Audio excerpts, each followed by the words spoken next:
তাহলে এই শামি কাবাবটা কীভাবে আমরা বানিয়ে নিয়েছি, চলেন আমরা মূল রেসিপিতে চলে যাচ্ছি চুলায়। আসসালামু আলাইকুম। আজকে দেখাবো বুটের ডালের শামি কাবাব।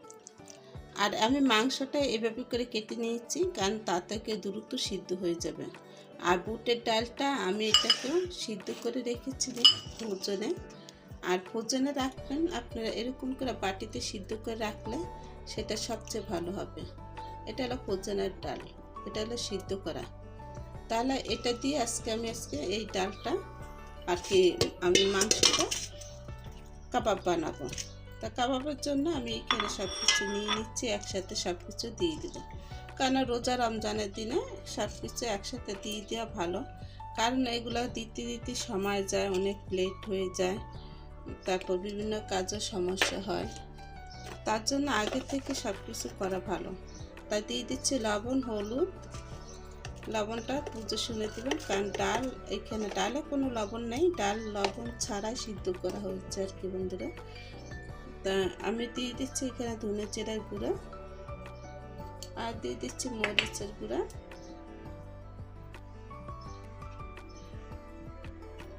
সাথে আমি যে মশলাগুলো অ্যাড করব সেগুলো পরবর্তীতে আমি কিছু মশলা অ্যাড করব। আমি এখন এখানে দিয়ে দিচ্ছি আদা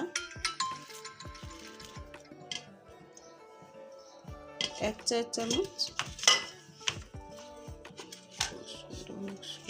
রসুন দিয়ে দিচ্ছি 1 টেবিল চা চামচ, আর পেঁয়াজ কুচি দিয়ে দিব। এখানে স্বাদ মতো পেঁয়াজ কুচিটা আমি দিয়ে দিচ্ছি। আর এখন আমি যে ডালটা দিয়ে দেবো সেই ডালটা দিয়ে পানি দিয়ে দেবো।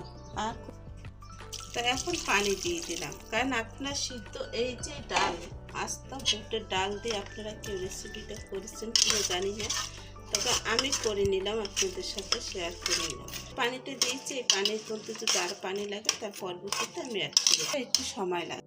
এখন এটাকে নামিয়ে বেলান করে নেব, এখানে সুন্দর মতন বেলান হয়ে যাবে।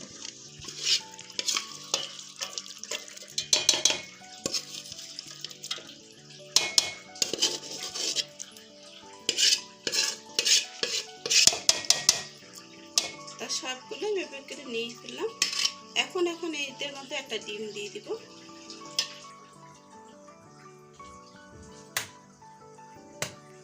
একটা ডিম দিয়ে দিচ্ছি।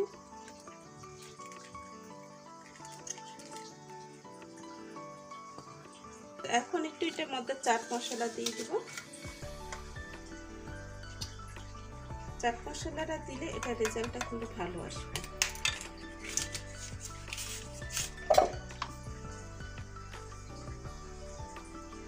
এখানে আমি আস্তে গরম মশলাটা দিই নি এর জন্য। আর এখানে বাটা পেঁয়াজটা আমি এটা পরবর্তীতে আমি দিয়ে নেব। উঠিয়ে তারপর আমি এখানে একটু পুদিনা পাতা আর আমি একটু চাট মশলা দিয়ে দেবো। আর এখানে আমি পেঁয়াজ, ভাজা পেঁয়াজও দিয়েছি, কাঁচা পেঁয়াজও দিয়েছি, দুটোটা একসাথে মিক্স হয়ে গেছে। তো এখন একটু চাট মশলাটা দিয়ে দিচ্ছি, সামান্য একটু চাট মশলা দিয়ে নিচ্ছে। মনে হয় যে আমি আগে দিয়ে নিয়েছিলাম, তো বলতে পারি না, এটা রোজার সময় অনেক কিছু মনে থাকে না, ভুলে যায় আর কি। যাই হোক, আমি এখানে দিলে কোনো সমস্যা হবে না। এখন সব কিছু সুন্দর করে মেখে নিলাম। হাতটা ধুয়ে তারপর আমি এটা গোল গোল করে শেপ করে নিব। বানিয়ে দেখাচ্ছি।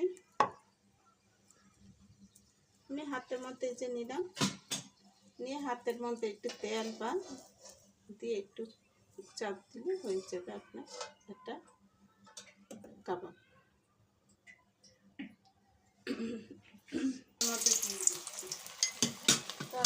করে আমি বানিয়ে নিব।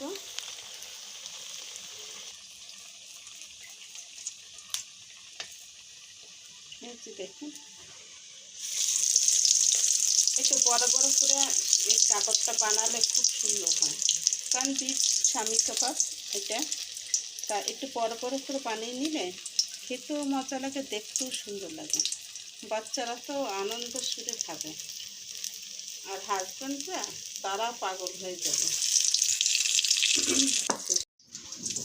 আর কাবাবগুলো দেখুন কতখানি ফুলে গেছে। আর এভাবে করে কাবাব বানিয়েছিল, খুবই সুন্দর লাগে। আমি গরু দিয়ে বানিয়ে নিয়েছি, আপনারা চিকেন দিয়েও বানাতে পারবেন এই কাবাবটা। আর শামি কাবাব যে গরু দিয়ে বানানো লাগবে সেরকম করে কথা নেই, চিকেন দিয়েও আপনারা বানিয়ে খেতে পারবেন। তো আমার যেগুলো হয়ে গেছে সেগুলো আমি উঠিয়ে দিচ্ছি। সুন্দর করে তেল ছড়িয়ে তারপর আপনার টিস্যু পেপার দিয়ে আপনারা তেলটা ছড়িয়ে নেবেন, তাহলে কিন্তু সব তেলগুলো ঝরে যাবে। তো আমি একটু বেশি করে বানিয়ে নিয়েছি, কারণ আমার বাসার সবার পাগল কাবাবের, তাই কাবাবটা বেশি করে বানিয়ে নেবেন। বাচ্চারা কাবাব দেখলে সবারই মাথা খারাপ হয়ে যায় কি।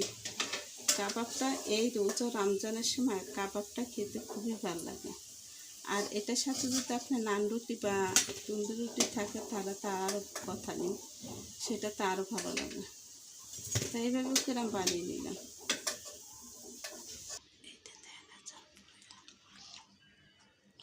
তাহলে আমার এই রেসিপিটা কেমন লাগলো আপনাদের কাছে? অবশ্যই ভালো লেগেছে। আর ভালো লাগলে অবশ্যই লাইক শেয়ার কমেন্ট করবেন, পাশে বেল বাটনটা ক্লিক করবেন। আর দেখুন কত ক্রিস্পি হয়েছে এই কাবাবটা, অনেক সুন্দর হয়েছে। তাহলে আজকের মতো বিদায় নিচ্ছি বন্ধুরা, আল্লাহ হাফেজ।